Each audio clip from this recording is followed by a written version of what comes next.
మామూలుగా సమాజంలో లేదా లోకంలో రెండు రకాలైన స్వాతంత్ర్యాన్ని గురించి మనం మాట్లాడవచ్చు. మొదటిది సోషల్ ఫ్రీడమ్, లిబర్టీ, సామాజిక స్వాతంత్ర్యం. రెండవది స్పిరిచువల్ ఫ్రీడమ్, ఆత్మీయమైన స్వాతంత్ర్యం. పౌలు గలితీలో ఉన్న విశ్వాసులకు ఈ సామాజిక సోషల్ ఫ్రీడమ్ గురించి మాట్లాడట్లేదు, కానీ ఆధ్యాత్మికమైన స్వాతంత్రం, స్పిరిచువల్ ఫ్రీడమ్ గురించి మాట్లాడుతున్నాడు. మనం ప్రభువును ఆ దాస్యమన కాడి నుండి తప్పించి స్వతంత్రులుగా చేసినాడు అన్న దాన్ని బట్టి ఆరాధించుట కొరకై చేరి వచ్చిన ఈ స్వాతంత్ర్యము మన ఊహకు జ్ఞానమునకు మించింది. మనకు సామాజికమైన స్వాతంత్రం రావటానికే భారతదేశానికి కొన్ని ఏళ్లుగా ఎంతోమంది నాయకులు పోరాడారు, అసూలు బాసారు, చెరసాల్లోనికి వెళ్ళారు, బంధకాల్లో ఉంటూ వచ్చినారు. అలాగే ప్రతి దేశము స్వాతంత్రం పొందటానికి దాదాపు ఇవే మార్గాలు గుండా వెళ్ళాయి. రక్తసిక్తమైన వీధులు, దేశాలు స్వాతంత్రం లేకుండా ఉన్నప్పుడు స్వాతంత్రం అది డిమాండ్ చేసింది. Every freedom demands blood shed. అది భౌతికమైన స్వాతంత్రమే అలాగుంటే, ఆధ్యాత్మికమైన స్వాతంత్రము తప్పకుండా రక్త ప్రవాహాన్ని కోరుతుందంటే తప్పు కాదే. భౌతికమైన స్వాతంత్రం ఇవ్వటానికి నాయకులు, కార్యకర్తలు, గొప్పవారు అసలు బాయొచ్చు. ఆధ్యాత్మిక స్వాతంత్రం ఇవ్వటానికి వారి ప్రాణత్యాగం సరిపోదు, వారి రక్తపు సెలయేళ్ళు సరిపోవు. అందుకే దేవుడు మానవుడికి ఈ భూమి మీదకి దిగి వచ్చి, ఆయన పేరు యేసుక్రీస్తు. ఆయన మన కొరకే సిలువలో బంధించబడ ద్వారా ఇప్పుడు మనం స్వేచ్ఛ స్వాతంత్రంలోనికి తీసుకురాబట్ట. ఈ 5 రకాలైన స్వాతంత్ర్యాన్ని గురించి కొత్త నిబంధనలో పౌలు మనకు జ్ఞాపకం చేస్తున్నాడు. మొదటిది గలతీ పత్రిక 5వ అధ్యాయం, గలేషియన్స్ చాప్టర్ 5 verse 13, 5:13.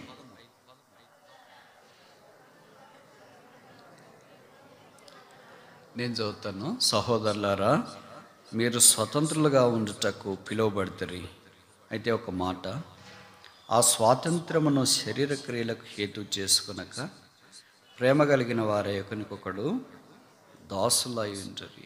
మీరు స్వతంత్రులుగా ఉండబట్టకు పిలువబడతారు. Call freedom, this also called gracious freedom. పిలుపు స్వతంత్రులుగా ఉండట కొరకే. పిలుపు చాలా రకాలుగా ఉంది బైబిల్లో. తన సహవాసమునకు మిమ్మల్ని పిలిచిన దేవుడు, కాల్డ్ ఫర్ ద ఫెలోషిప్. ఇలా పిలుపు చాలా ఉన్నతమైనది. మనము సంతోషించడానికి, అతిశయించడానికి హేతు. ఇప్పుడు బహుశా అలాంటి వాళ్ళు ఇక్కడ ఉండి ఎవరైనా పేరు పెట్టి పిలిస్తే, అయ్యో నా పేరు ఎందుకు పెట్టి పిలిచినాడు అని బాధపడరు. ఇంతమందిలో నా పేరు పిలిచినాడే, మంచి కారణం కొరకు. అలాగే ఒక ఆఫీస్లో మీటింగ్ జరుగుతున్నప్పుడు ఒక ఆఫీసర్ పేరు పెట్టి పిలిస్తే, కలెక్టర్ పేరు పెట్టి పిలిస్తే, ఒక మంత్రి, పొలిటికల్ లీడర్ పేరు పెట్టి పిలిస్తే ఎట్లా ఫీల్ అవుతాము? భూమి మీద నడవమనుకుంటా. ఈ మనుషులు భౌతికమైన వాళ్ళు పేరు పెట్టి పిలిస్తేనే మనం అంత సంతోషిస్తే, ఆనందభరితలైతే, ఆకాశ మహాకాశాలు పట్టజాలని దేవుడు, రాజులకు రాజు, సర్వయుగములకు అధిపతి, సర్వకాలములో మహిమా ఘనత ప్రభావం పొందని అర్హుడు, భూమిని పాదపీఠముగా ఆకాశాన్ని సింహాసనముగా చేసుకున్నవాడు పాపైన మనిషిని పేరు పెట్టి పిలిచినాడు. అది బైబిల్లో రాశారు. ఇదిగో నేను నిన్ను పేరు పెట్టి పిలిచి ఉన్నాను. I call you by name. యాకోబు, మోషే, సుమేలు, దావీదు. అలాంటి దేవుడు పేరు పెట్టి పిలిస్తే ఇంకెలాగుండాలా? విచిత్రం ఏంటంటే, ఆ పిలుపు యొక్క ఔన్నత్యం మనకు తెలియని కారణం చేత అది చాలా తక్కువైందిగా భావించి నిర్లక్ష్య పెడుతూ ఉంటాం. అందుకే పౌలు ఉన్నతమైన పిలుపు పిలిపిలు రాస్తూ, ఉన్నతమైన పిలుపు నాకు కలుగు బహుమానం అని చాలా రకాలైన పిలుపులు బైబిల్లో ప్రస్తావించబడ్డాయి. పిలిచినవాడు మనుషుడు కాడు, పిలిచినవాడు దేవదూత కాదు, పిలిచినవాడు దేవుడు. ఆయన పిలుపులో, శబ్దములో శక్తి ఉంది. మోషే మోషే అని పిలిస్తేనే ఆ శక్తి పరవళ్ళు దొక్కింది. సౌలా సౌలా నన్ను ఎలా హింసిస్తున్నావు అంటేనే ఆ స్వరము గుండెను బద్దలు చేసింది. సమూయేలు సమూయేలు అంటేనే ఆయనలో వాక్య ప్రవాహం వచ్చింది. ఇది మామూలు మనుషుల్లాంటి పిలుపు కాదు. పిలిచిన వెంటనే ఆ వ్యక్తి వెనక్కి తిరిగి చూస్తే నువ్వు కాదు వెళ్ళిపో అని చెప్పటానికి, ఏదో పొరపాటును పిలిచినలే అని చెప్పటానికి. ఆయన అబద్ధం ఆడనేరం దేవుని యొక్క పిలుపు అంత ఉన్నతమైనది. ఆయన వట్టికి పిలిచి అలాగే వచ్చిన తర్వాత మనల్ని వదిలేయకుండా ఆ పిలిచిన వాడు మన కొరకే ప్రాణం పెట్టడానికి ఇష్టపడ్డాడు. అందుకే శిలువ మీదకి వెళ్ళాడు. తన తలను ముళ్ళ కిరీటానికి అప్పగించినాడు, ముఖాన్ని ఉమ్మివేయటానికి అప్పగించినాడు, దేహాన్ని కొడలతో కొట్టడానికి అప్పగించినాడు, ప్రక్కన బల్లెముతో పొడవటానికి అప్పగించినాడు, రక్తాన్ని కార్చి చనిపోయి సమాధి చేయబడి లేపబడ్డాడు. పిలుపు రక్తసిక్తమైంది. పిలుపు ప్రాణముతో ముడివేసుకుంది. పిలుపు రక్త నిబంధన. ఇలాంటి పిలుపు భూమి మీద ఎవరో ఎక్కడ కనపడదు. భార్య భర్తను పిలిచిన, భర్త భార్యను పిలిచిన, తల్లిదండ్రులు పిల్లల్ని పిలిచిన, పిల్లలు తల్లిదండ్రులు పిలిచిన, ఉద్యోగస్తుల్ని ఆఫీసర్లు పిలిచిన, కార్యకర్తలను రాజకీయ నాయకులు పిలిచిన, మీరు ఎక్కడైనా ఏ పిలుపులైనా చూడండి, no call is associated with the blood. This is the call that associated with the blood. ఈ పిలుపు మాత్రమే రక్తముతో ముడిపడి ఉంది. అది జంతువుల రక్తం కాదు, మనుషుల రక్తం కాదు, పాపయుక్తమైన వాటి రక్తం కాదు. అమూల్యమైన రక్తం, నిష్కళంకమైన రక్తం, నిర్దోషమైన రక్తం, పరిశుద్ధమైన రక్తం, పుణ్య రక్తం. అందుకే 49:9 కీర్తనలో చెప్పబడింది అనుకుంటే 10లో కూడా, వారి ప్రాణ విమోచన క్రయము గొప్పది. అది ఎన్నటికీ రక్తానికి ఇంకా రక్తం సూటు కాదు. ఆ పవిత్రమైన పాపం లేని రక్తం అమూల్యమైంది, వెల చెల్లించలేనిది. అది యేసు రక్తం. ఆ రక్తం ద్వారా కడగబడి దాస్యపు కాడిలో నుండి బయటికి మనం తీసుకుని రాబట్ట. దేవుని బుద్ధి జ్ఞాన బాహుళ్యములు ఎంత దొడ్డవి. ఆ స్వేచ్ఛను అనుభవిస్తూ క్రీస్తునందు మనల్ని స్వతంత్రులుగా చేసిన ఆ దేవుని బట్టి, ఈ స్వాతంత్ర్యాన్ని బట్టి మనం ఆరాధించడం కొరకై చేరి వచ్చిన call of freedom or a gracious freedom. కృపగల స్వేచ్ఛ. రెండవది చూస్తామా? కొరింథీయులకు రాసిన మొదటి పత్రిక 10వ అధ్యాయం, 1 Corinthians chapter 10 verse 29. 10:29.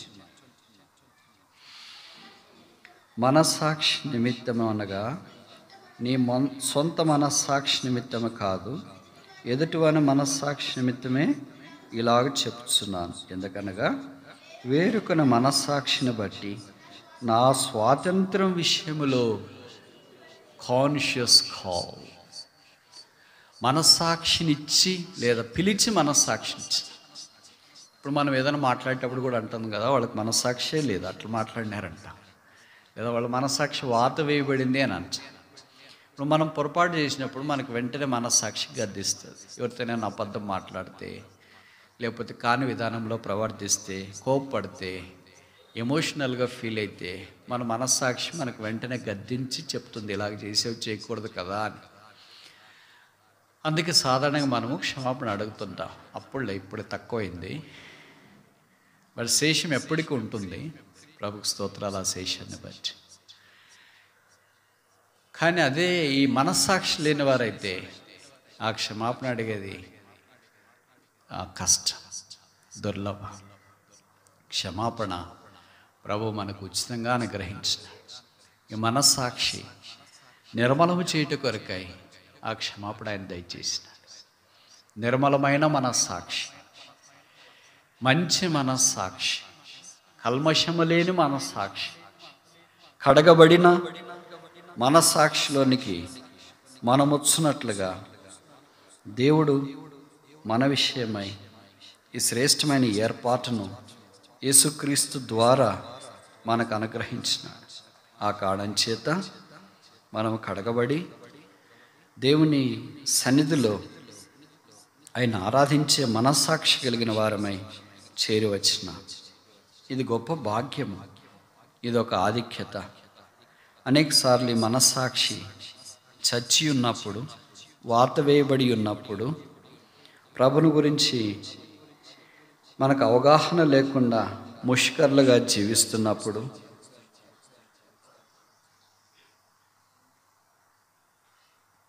మనస్సాక్షి విషయమై కల్మషంతో నింపబడి ఉన్నప్పుడు, మనస్సాక్షిని భ్రష్టపట్టించుకున్నప్పుడు, యేసు రక్తం ద్వారా కడగబడి శుద్ధీకరించబడి నిర్మలమైన మనస్సాక్షి కలిగిన వారమై ప్రభువును ఆరాధించుట కొరకే చేరవచ్చు. కనుక మనస్సాక్షి స్వాతంత్రాన్ని ఆయన మనకు అనుగ్రహించింది. అందుకే కొంతమంది చెప్తుంటారు కదా, conscious is the supreme judge. మనస్సాక్షి ఓ సర్వోన్నతమైన న్యాయాధిపతి. వాళ్ళు మనస్సాక్షి మాట వినిపోయినా బయటికి మాత్రం చెప్తూ ఉంటారు, మనస్సాక్షిని బట్టి ప్రవర్తించండి, మనస్సాక్షిని బట్టి ఓటేయండి, మనస్సాక్షిని బట్టి తెలుగుతో మాట్లాడండి. నిజంగా మనస్సాక్షి ఉందా లేదా అనేది వేరే విషయం, కానీ మనస్సాక్షి అంత బలంగా ఉపయోగకరంగా దేవుడు ఉంచినాడన్న సంగతి గుర్తించాలి. అలాంటి మనస్సాక్షి మనకు కూడా ఇచ్చింది, అది ఉచితం. మూడవది, కొరింథీయులకు రాసిన మొదటి పత్రిక 8వ అధ్యాయం 9వ వచనం. 1 Corinthians chapter 8. Yes brother, verse 9.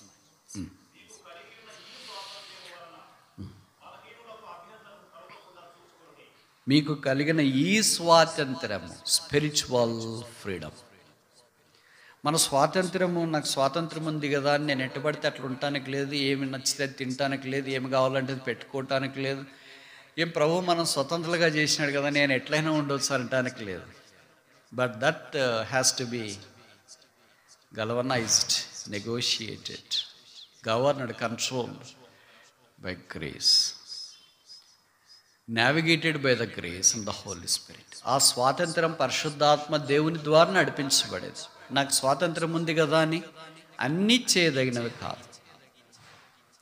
స్వాతంత్రము మనల్ని క్రీస్తులో స్వతంత్రులుగా చేసింది కనుక మన చుట్టూన్న విశ్వాసాలు, రకరకాల మనుషులు ఉంటారు. అంటే బలహీనలు ఉండొచ్చు, భౌతికమైన సంగతులు ఎప్పుడు ఆలోచించే వాళ్ళు ఉండొచ్చు, అంత ఆత్మీయత లేని వారు ఉండొచ్చు, బాగా ఆత్మీయులై ఉండొచ్చు.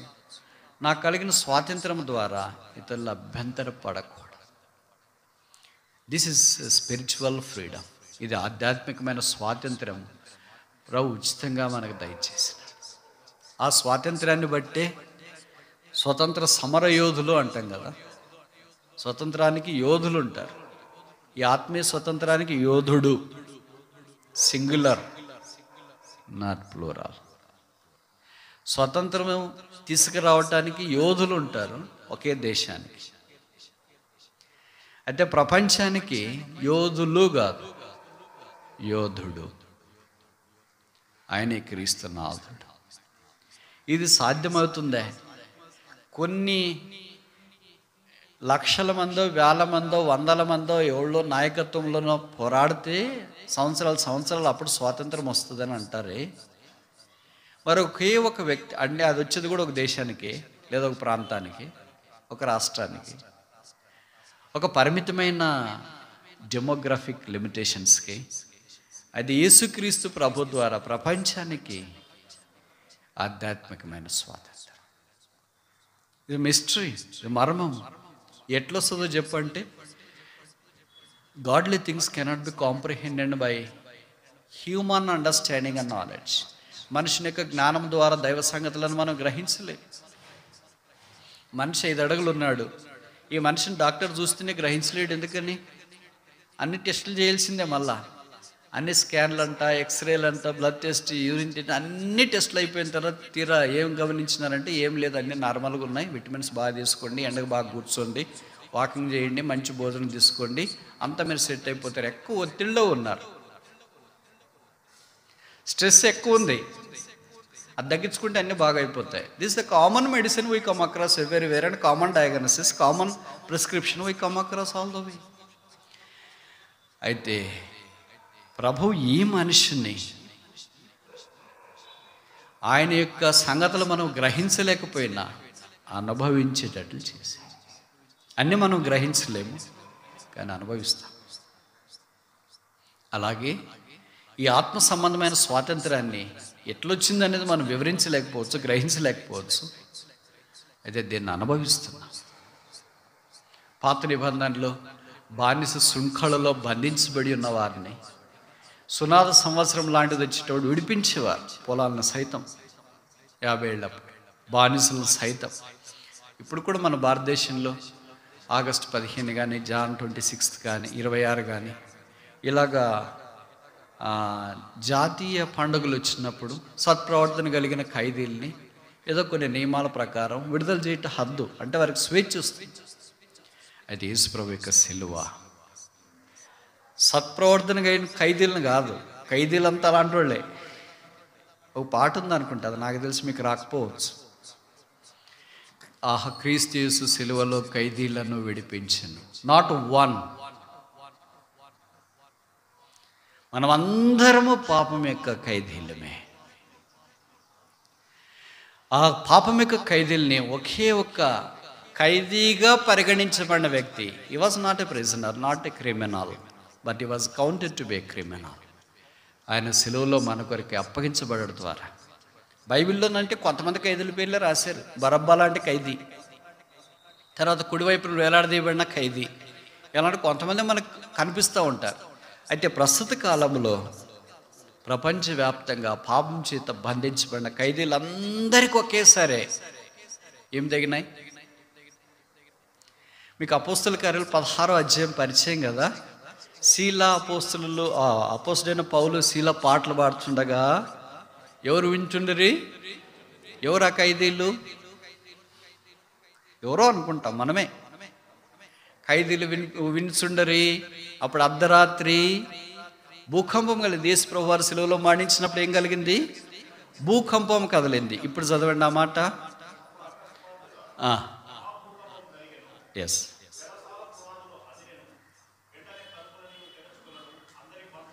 అది కొందరు కాదు, ఎవరైనా నిద్రపోతున్నారేమో ఖైదీలు తెలియదు, లేదా వచ్చిన ఖైదీల్లో అందరూ వింటుండొచ్చు, బహుశా కొంతమంది సెమీ కాన్షియస్గా వింటుండొచ్చు. ఎట్లా చేస్తారో తెలియదు. బైబిల్ ఏం చెప్తుందంటే అందరి సంఖ్యలు, ఒక దైవ భక్తుడు తన టీంతో కలిసి అర్ధరాత్రి పాటలు పాడుతుంటేనే ఖైదీల యొక్క సంఖ్యలు విడిపించబడితే, తెంచబడితే, పాపరహితుడు, పాపలలో చేరక ప్రత్యేకంగా ఉన్నవాడు, పాపరహితమైన శరీరంతో ఈ భూమి మీదకి దిగి వచ్చినవాడు, ప్రధాన యాజకుడైన యేసుక్రీస్తు ప్రభువారు మన కొరకే సిలువలో వేలాడదీయబడి రక్తం కార్చడం ద్వారా ప్రపంచ మానవాళి సంఖ్యలు తెంచబడ్డాయి. అయితే విచిత్రం ఏంటంటే ఆ ఖైదీలు పరిగెత్తిపోలేదు, తెంచబడ్డాయి కదా, ఎటు పడితే అటు పోలేదు. వాళ్ళు అక్కడే సిలువ దగ్గర నిలబడిపోయారు. ఏం చేయమంటారు? అందుకే తార్సువాడైన సౌలు యొక్క సంఖ్యలు కూడా దమస్కు మార్గంలో తెంచబడినప్పుడు, Lord what will thou have me to do, నేనేం చేయాలని మీరు కోరుతాను. పరిగెత్తిపోవచ్చుగా. భౌతికమైన ఖైదీ అయితే అలాగ పరిగెత్తిపోతాడు. ఈ ఖైదీ యేసు ప్రభు రక్తం ద్వారా సంఖ్యలు తెంచబడినవాడు. అందుకే నన్ను ఏం చేయమంటారు? ఏం చేయాల్సిన పర్లేదు, నువ్వు ఇప్పుడు స్వేచ్ఛ జీవి, నీకు ఇష్టం ఇచ్చినట్లు నువ్వు వెళ్ళొచ్చు. పాత నిబంధనలు అలాంటి సందర్భాలు ఉన్నాయి. ఒక యజమానుడు ఎవరైనా దాసుని తీసుకుని వచ్చి తన దగ్గర దాస్యంలో ఉంచుకున్న తర్వాత ఇలాగ సునాద సంవత్సరం వస్తే వాడిని విడిపిస్తే వాడు బయటకని వెళ్ళొచ్చు, యజమాని దగ్గరే ఉండొచ్చు ఇష్టపూర్వకంగా. నా యజమాను మా మంచోడు కనుక నేను బయటికి ఎక్కడికి వెళ్ళను, నేను మీ దగ్గరే ఉంటాను అని ఇష్టపూర్వకంగా కూడా ఉండొచ్చు. అది యేసు ప్రభు యొక్క ప్రేమను జ్ఞాపకం చేయటానికి ఒక ఛాయ, ఒక అలంకారం, ఒక సూచన, ఒక మెటఫర్, ఒక అనాలజీ. ఇప్పుడు కొత్త నిబంధనలో మనం కూడా సిలువ ద్వారా రక్షించబడి ఎక్కడికో పరిగెత్తిపోలేము, ఆ సిలువ దగ్గర ఉండిపోయినాయి. నా సంఖ్యలు తెంచబడ్డాయి, నా బంధకాలు ఊడిపోయాయి, కానీ నేను సిలువ నుండి దూరంగా పారిపోలేను. ఆ సిలువే నాకు సరైన. క్రీస్తు మనలను స్వతంత్రులుగా చేసి ఉన్నాడు. 4వ చూస్తామా?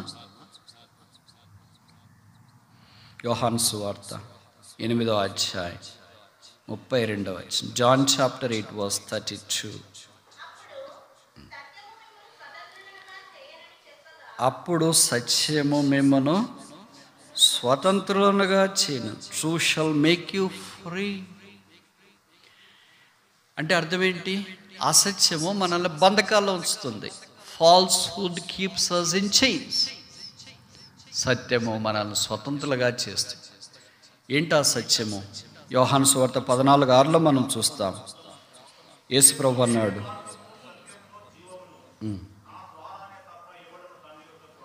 నా ద్వారానే తప్ప ఎవడను, ఆ యేసుక్రీస్తు ప్రభువే సత్యమైనాడు. అందుకే యేసు ప్రభు వారు న్యాయపీఠం మీద పిలాతు యొద్ద కూర్చున్నప్పుడు పిలాతు వేసిన ప్రశ్న, కొత్త నిబంధనలో ఒక ప్రాముఖ్యమైన ప్రశ్న ఏంటంటే, వాట్ ఈజ్ ట్రూ?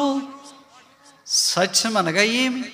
సత్యం అనగా ఏమో తెలియకుండానే అసత్యముగా తీర్పు తీర్చుట కొరకై న్యాయాధిపతి న్యాయ సింహాసనం మీద కూర్చున్నాడు. ఇలాంటిది మీరు ఊహిస్తారా? సత్యం అంటే తెలియదు, doesn't know what is the truth, but ఈ సిట్టింగ్ ఆన్ ద థ్రోన్. ఎవరికి న్యాయం తీర్చడానికి? సత్యానికి న్యాయం తీర్చడానికి అసత్యము న్యాయపీఠం మీద కూర్చొని ఉండటం శోచనీయమైన సంగతి. ఇది బైబిల్ చరిత్రలోని ఇదొక సందర్భాల్లోనే మనకు కనిపిస్తుంది. What is truth? సత్యం అనగా ఏమి అని అసత్యవంతుడు సత్యవంతుని ప్రశ్నిస్తున్నాడు. Jesus is the truth. ఏసే ఆ సత్యం. అసత్యములో ఉంటుంది. అందుకే ఒక శ్లోకం కూడా ఉంది కదా, అసతోమా సద్గమయ తమసోమా జ్యోతిర్గమయ మృత్యోన్మా అమృతకం. అసత్యములో ఉన్నాము, సత్యంలోనికి నడిపించు. Lead us into the truth, and that truth is Jesus Christ. ఆయన అబద్ధమాడనేరని దేవుడు. తీతు 1:4 చెప్పబడింది, గాడ్ దట్ కెన్ నాట్ లై. ఏ పరిస్థితుల్లోనే ప్రాణాపాయం వచ్చినా కొన్నిసార్లు అంటారు కదా, నేనేం అబద్ధమాడ. నిజమా? క్షణంలో ఆడిపిస్తే నేను అబద్ధం అనేవాళ్ళు కొంతమంది ఉంటారు. ఇబ్బందులు వచ్చినా కూడా అబద్ధం ఆడవా, కష్టాలు వచ్చినా అబద్ధం ఆడవా అని బహుశా మనకు సవాలు విసిరవచ్చు, మనం పడిపోవచ్చు. అబద్ధం ఆడనేరని దేవుడు సత్యమై ఉన్నవాడు. రోమపత్రికలు చెప్పబడింది, ఆయన సత్యవంతుడు కాక తీరడు. క్రీస్తు మనలను స్వతంత్రులుగా చేసి ఉన్నాడు. ఇప్పుడు 4 రకాలైన స్వతంత్రాన్ని గురించి మనము జ్ఞాపకం చేసుకుంటూ వచ్చిన మొదటిది ఏంటి?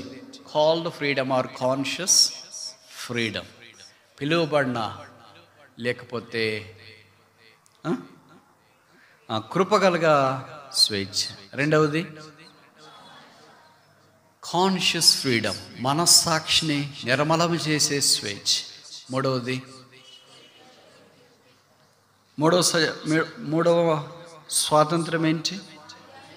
స్పిరిచువల్ ఫ్రీడమ్, ఆత్మ సంబంధమైన స్వాతంత్రం. నాలుగవది ఏంటి? సత్యము మిమ్మల్ని స్వతంత్రంగా చేస్తుంది, ప్రామిస్డ్ ఫ్రీడమ్, వాగ్దానం చేయబడిన స్వేచ్ఛ. 5వ దాకా చూసి ముగిస్తామా? రోమాపత్రిక, రోమన్స్ చాప్టర్ 8 వర్స్ 21. రోమా 8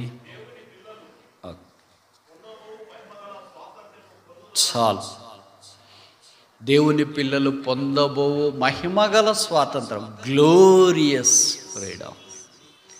స్వాతంత్రం ఇంతదాకా మనము 5 చూసాం కదా. ఇవి 3 విషయాలకు జ్ఞాపకం చేస్తుంది. Past freedom, present freedom, future freedom. అంటే గత స్వేచ్ఛ, వర్తమాన కాల స్వేచ్ఛ, భవిష్యత్ కాలములో స్వేచ్ఛ. ఇప్పుడు గత కాలము జరిగిన స్వేచ్ఛ చూసాము, ప్రస్తుత కాలం మనస్సాక్షిని బట్టి స్వేచ్ఛలోనికి వచ్చి చూసాము. ఇంతటితోనే స్వేచ్ఛ యొక్క పరిపూర్ణత సిద్ధించలేదు. పొందబోవు వీటన్నిటిని మించింది మహిమగల స్వాతంత్రం. అదేమో మనకు తెలియదు. గ్లోరియస్ ఫ్రీడమ్ అంటే ఎలాగుంటుందో మనకు తెలియదు, కానీ మనం పొందబోతున్నాం. సంఖ్యలు తెంచబడతాయి, శరీర సంఖ్యలు, రోగ సంఖ్యలు, అబద్ధాలు ఆడే సంఖ్యలు, ద్వేషమనే సంఖ్యలు, అవమానం అనే సంఖ్యలు, నోట్లో కాని మాటలు వచ్చే సంఖ్యలు, ఉప్పు నీరు వచ్చే సంఖ్యలు, ఇతరులు బాధపరిచే సంఖ్యలు, ఇవన్నీ తెంచబడుతున్నాయి. ఇంకొక మాటలో చెప్పాలంటే ఫిలిప్పీ పత్రికల ప్రకారం this wild body will be converted into a glorious body. ఈ దీన శరీరం మహిమగల శరీరముగా మనం మార్చబడుతుంది. మహిమరాజుతో మకటదారులమై మహిమా రాజ్యములో సదాకాలమైనంత మనం ఉండనాయి. ఇది యేసుక్రీస్తులో దేవుడు మనకు ఉచితంగా శిలువ ద్వారా చేసిన గొప్ప కార్యం. చాలా ఆశ్చర్యం వేస్తుంది కదా. రోమపత్రికలో ఏం చెప్పబడిందంటే అందరము పాపం చేసి దేవుడు అనుగ్రహించిన మహిమను short of the glory of God, మహిమకు తక్కువ వచ్చిన వాళ్ళం. అంటే చూడండి, ఒక పరీక్షలో 100 మార్కులు ఉంటాయి, 35 రావాలి పాస్ కావాలంటే. ఇప్పుడు కూడా అంతేనా? ఎప్పుడైనా అంతే. ఎందుకంటే 35 కూడా రావాలని గవర్నమెంట్కి బాగా తెలుసు. ఎన్ని గవర్నమెంట్లు మారినా ఏమైనా మారుస్తారు, కానీ సర్వీస్ మారుస్తారు, వయసు మారుస్తారు, మిగతా పరిస్థితులన్నీ మారుస్తారు, బిల్డింగ్లు మారుస్తారు, రిటైర్మెంట్ ఏజ్ మారుస్తారు, జీతాలు మారుస్తారు, అన్నీ మారుస్తారు. ఒక్కటే మార్చట్లేదు. నాకు కూడా ఆశ్చర్యం వేస్తుంది పుట్టినప్పటి నుండి. 35 మార్కులే పాస్ అనేది పెట్టేది ఎవరు టచ్ చేయట్లేదు దాన్ని. అదే టూ మచ్ అనుకున్నారేమో. అందుకే 35 రావాలా, 35 వచ్చినా కూడా పాసే. ఇప్పుడు మనం అందరము దేవుడు మహిమ 35 రావాలా, క్రీస్తు మహిమ 100 అంటే 35 వస్తే చాలా అనుకుంటే అందరికి 34 కిందికి వచ్చింది. ఆ ఫెయిల్ అయిన వాళ్ళు కూడా, భక్తి కలిగిన వాళ్ళు, నిష్ఠ కలిగిన వాళ్ళు కూడా ఏమంటారు, అయ్యో ఒక్క మార్కులో పోయింది కదా, 34 వచ్చిన, 34 వచ్చినా ఫెయిలే, 30 వచ్చినా ఫెయిలే, 0 వచ్చినా కూడా ఫెయిలే. 35 మార్కుల్లో పోయింది బ్రదర్ అన్నా ఫెయిలే, 1 మార్కులో పోయిందన్నా కూడా ఫెయిల్. అందరం అలాగ 35 కింద వచ్చి ఫెయిల్ అయ్యి మహిమకు దూరంగా ఉండే. Short, 1 mark short, 2 mark short, 3 mark short, 4 mark short, అందరు తక్కువ వచ్చు. ఇప్పుడు యేసు ప్రభు అనే మహిమగల దేవుడు ప్రత్యక్షమయ్యాడు. కొలస్సీ 1:27 ఉంది, Christ the hope of glory. క్రీస్తే మహిమా నిరీక్షణ అయి ఉన్నాడు. ఆయన ప్రత్యక్షమై మహిమను కోల్పోయిన మనల్ని మహిమా స్వరూపియగు ప్రభు, బైబిల్లో రాయబడిన మాట అది. ఆయన శిలువ మీదకి వెళ్ళి తన మహిమను కోల్పోయాడు, మూర్తిమంతాన్ని కోల్పోయాడు, స్వరూపమైన సొగసైన లేనివాడిగా చేయబడి వికారుడుగా మార్చబడ్డాడు, చూడనల్లోని వాడిగా చేయబడ్డాడు. ఆయన ముఖం మీద ఉమ్మి దేహమంతా కూడా దెబ్బలు, రక్తసిక్తమైన దేహం శిలువలో వేలాడుతూ చనిపోయి సమాధి చేయబడి తిరిగి 3వ దినాన్ని లేచి పరలోక స్థలములో మహామోహన్ యొక్క కుడిపార్శ్వమున ఆసీనుడైనాడు. ఆ ప్రియ ప్రభు యొక్క ప్రాణత్యాగమును బట్టి, రక్త ప్రవాహమును బట్టి మహిమకి తక్కువ వచ్చిన మనల్ని ఇప్పుడు మహిమగల సువార్త పంపించాడు. మహిమగల సువార్త మనం విన్న తర్వాత మహిమగల సంఘములోనికి వచ్చిన, మహిమగల సంఘములోకి వచ్చిన మనము ఇప్పుడు ఆ మహిమరాజును ఒక దినాన్ని మనం చూడబోతున్నాం. ఆయన పేరే మహిమ రాజు, కింగ్ ఆఫ్ గ్లోరీ. ఉదయం ఆయన ప్రత్యక్షమైపోతున్నాడు. పాపంలో పడి చెడి దొర్లుతున్న మానవుడు, కేవలం అపవిత్రతే తన అలవాటుగా చేసుకున్న మానవుణ్ణి దేవుడు మహిమాస్వరూపిగా మార్చే ఆ గొప్ప శుభదినము ఎంత శ్లాఘనీయమైనది. ఈ భౌతికమైన కళ్ళు, భౌతికమైన కాళ్ళు, భౌతికమైన శరీరం, భౌతికమైన అవయవాలన్నీ ఏమైపోతాయంటే మహిమాస్వరూపంగా మార్చబడతాయి. ఎలాగుంటుందో మనకు తెలియదు, ఎంత శ్లాఘనీయంగా ఉంటుందో తెలియదు. It's all free. ఇప్పుడు చూడండి, మీరు చిన్నది ఏదైనా ఆపరేషన్, ఒక పళ్ళ పోయింది, మీరు పళ్ళ పెట్టించుకోవాలా, టీత్ ఎవరైనా ఊరికే చేస్తారా దాన్ని? లేదు. హెయిర్ లాస్ అయింది, విగ్గి పెట్టుకోవాలా, ఊరికే చేస్తారంటే బ్రదర్ విగ్గి పెట్టుకోమని చెప్పాడని విగ్గి పెట్టుకోవద్దని నేను పెట్టుకోమని చెప్పట్లేదు. అంటే మన శరీరంలో ఏదైనా ఒక అవయవం లోపించినప్పుడు దానికి ట్రాన్స్ప్లాంటేషన్ కానీ లేకపోతే సబ్స్టిట్యూట్ కానీ చేయాలంటే ఎవరు ఉచితంగా చేయరు, దానికి విలువ ఉంటుంది. అది కూడా టెంపరీ, తుమ్మితే ఊడిపోయే ముక్కు మాదిరి. వాళ్ళు ముందే చెప్తారు, ఈ పళ్ళ పెట్టినాము ఎక్కువ తినొద్దు, ఆదివారం జాగ్రత్త. అలాగే ఏది చేసినా చాలా జాగ్రత్తగా ఉండండి అని భవిష్యత్ చేస్తారు. మీకు కొన్నిసార్లు పేపర్లో కూడా చూసింటారు కదా, పెద్ద హీరోస్, తర్వాత సినీ స్టార్స్, సెలబ్రిటీస్ ఈ కాస్మెటిక్ సర్జరీ అని ఇలాంటివన్నీ చేసుకుంటారని చూసింటారు. దానికి లక్షలో కోట్లు కూడా వేసింటారు, కానీ వాళ్ళు అట్లే జాగ్రత్తగా ఉంటారు. అయితే ఈ పాపిష్టి శరీరం యేసుప్రభు ప్రత్యక్షమైనప్పుడు మనకు తెలియకుండానే కన్వర్టెడ్ అంటే గ్లోరియస్ బాడీ, మహిమగల శరీరంగా మార్చబడిపోతుంది. ఎప్పుడైతే మహిమగల శరీరం అవుతుందో గ్లోరియస్ లిబర్టీ, మహిమా స్వాతంత్రం. ఎక్కడికి వెళ్ళాలంటే అక్కడికి వెళ్ళొచ్చు అంట. ఎవరిని చూడాలంటే వాళ్ళని చూడవచ్చు, ఎవరితో మాట్లాడాలంటే వాళ్ళతో మాట్లాడవచ్చు. పునరుత్థాన శరీరం యేసు ప్రభు వారిది అలాగే కదా. శిష్యుల మధ్యలో ఆయన ప్రత్యక్షమైనట్లు వాక్యలో మనం చూస్తాం. ఇది మన కంటికి కనబడలేదు, ఉదయాన్నే గోచరం కాలేదు, మనం ఎరగలేదు. ఇవన్నీ ప్రభు ఉచితంగా మనకు దయచేసినాడు. క్రీస్తు యేసు ద్వారా మనకు కలిగిన ఈ స్వాతంత్రాన్ని బట్టి ఆయన సన్నిధిలో సాగిలపడి ఆరాధించుట కొరకై మనం చేరి వచ్చినాం. ఇది దేవుని మహాకనికరం, ఇది కృప, ఇది ఉచితం. ఎవరికి తెలుస్తుంది స్వాతంత్రం యొక్క విలువ? సంఖ్యలలో ఉన్న వారికి. ఎవరికి తెలుస్తుంది స్వేచ్ఛ యొక్క విలువ? బానిసలుగా ఉన్నవారికి. ఎవరికి తెలుస్తుంది విడుదల యొక్క విలువ? కట్టబడిన వారికి. ఎవరికి తెలుస్తుంది స్వేచ్ఛ యొక్క విలువ? కట్టబడిన గాడిద లాంటి వారికి. పాపం చేత కట్టబడి దాస్యపు శృంఖాలలో బంధించబడిన మనందరి సంఖ్యలు తెంచబడ్డాయి. ఆ తెంచబడిన శుభ రక్షకుడు నాథుడు ఆయన చింత మనం చేరి నా సంఖ్యలు తెంచిన. నేను తెంచుకోలేను, నా పాపాన్ని నేను బాగు చేసుకోలేను, నా జీవితాన్ని బాగు చేసుకోలేను, నా హృదయాన్ని బాగు చేసుకోలేను, నా ప్రవర్తన బాగు చేసుకోలేను, నా మనస్సాక్షిని బాగు చేసుకోలేను. అయితే నీవు బాగు చేయటం కొరకై నిన్ను నీవే శిలువలో బంధించబడ్డా. నీ బంధకాల ద్వారా నాకు స్వేచ్ఛ ఇచ్చిన, నీ మహిమను కోల్పోయి నాకు మహిమగల స్వాతంత్రం అనుగ్రహించిన. ఇవి నా ఊహకు జ్ఞానమునకు మించింది. నా ఆరాధనలు అందుకో నాథుడా అని ఆయన పాదపద్మములు ఎంత సాగిలపడి మన ఆరాధనల సింహాసనం మీద ఆ రక్షకుని ఆశీర్వదించినట్లుగా ప్రభు మనకు సహాయం చేయను గాక.